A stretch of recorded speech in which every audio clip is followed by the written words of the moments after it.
Olá, tudo bom?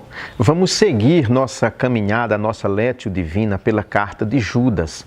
Essa semana nós vamos trabalhar uma perícope na qual o autor lança uma grande preocupação a respeito dos apóstatas, ou seja, aquelas pessoas que abandonaram a sã doutrina para trilhar um caminho próprio.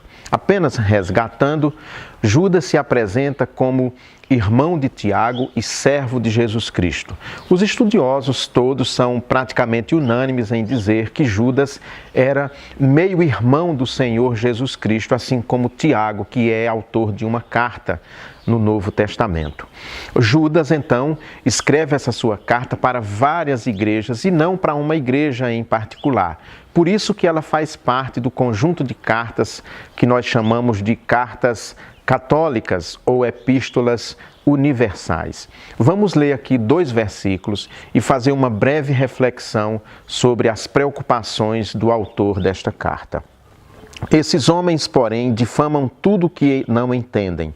Mesmo naquilo que compreendem por experiência natural, eles se corrompem como seres irracionais. Ai deles, pois seguiram pelo caminho de Caim e por causa de lucro se lançaram ao erro de Balaão e foram destruídos na rebelião de Coré. Ele cita aqui 3 pessoas, quem conhece o livro de Gênesis, conhecem essas histórias. Ele cita então que a preocupação de Judas é essa, muitos líderes religiosos abandonam a sã doutrina e usam a religião para ganhar dinheiro, para enriquecer, para construírem impérios. Ele cita primeiro Caim, que ofereceu um sacrifício sem alma, sem espírito, sem colocar naquele sacrifício o seu coração.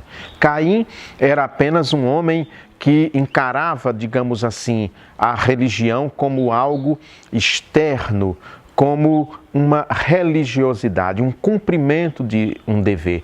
Por isso que o seu sacrifício não é aceito, diferentemente do sacrifício do seu irmão Abel, que é aceito por Deus, que colocou nele a própria alma, que colocou naquele sacrifício tudo aquilo que ele tinha.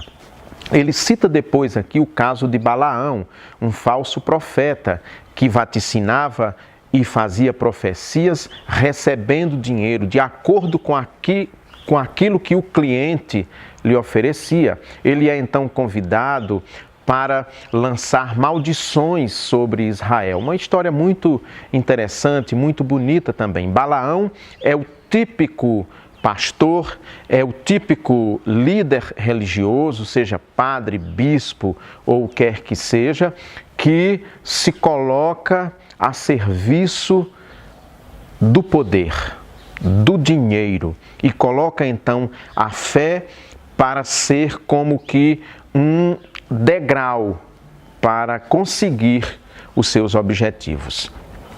Por fim, ele cita Coré ou Corá, que provoca uma rebelião colocando em xeque a autoridade de Moisés durante a grande travessia do deserto, durante aqueles anos que Moisés conduzia o povo até a terra prometida. Coré ou Corá foi um homem rebelde que não aceitava a autoridade de Moisés e por isso ele terá um pagamento à altura de sua rebelião. Vai ser consumido, vai ser morto, não só ele, mas todos aqueles que pactuavam com ele.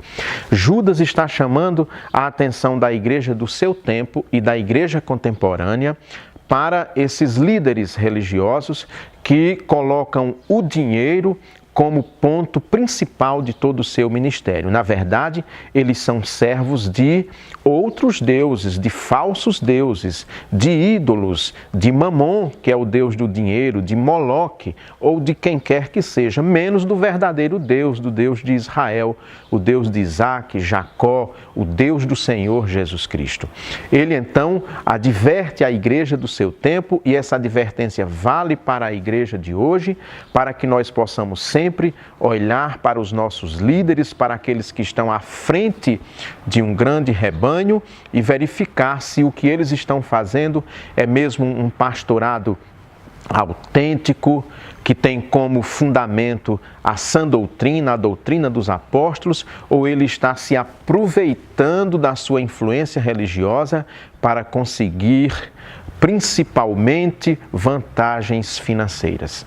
Se for este ponto, essa a característica de um líder, seja ele pastor, padre ou bispo, nós precisamos então, a igreja, é isso que Judas vem dizer, precisa se prevenir e rejeitar e tratá-lo como se trata a um apóstata, ou seja, como aquele que rejeitou a fé cristã, a fé verdadeira e traçou para si um caminho próprio, tendo como ponto de chegada ele mesmo e o seu enriquecimento.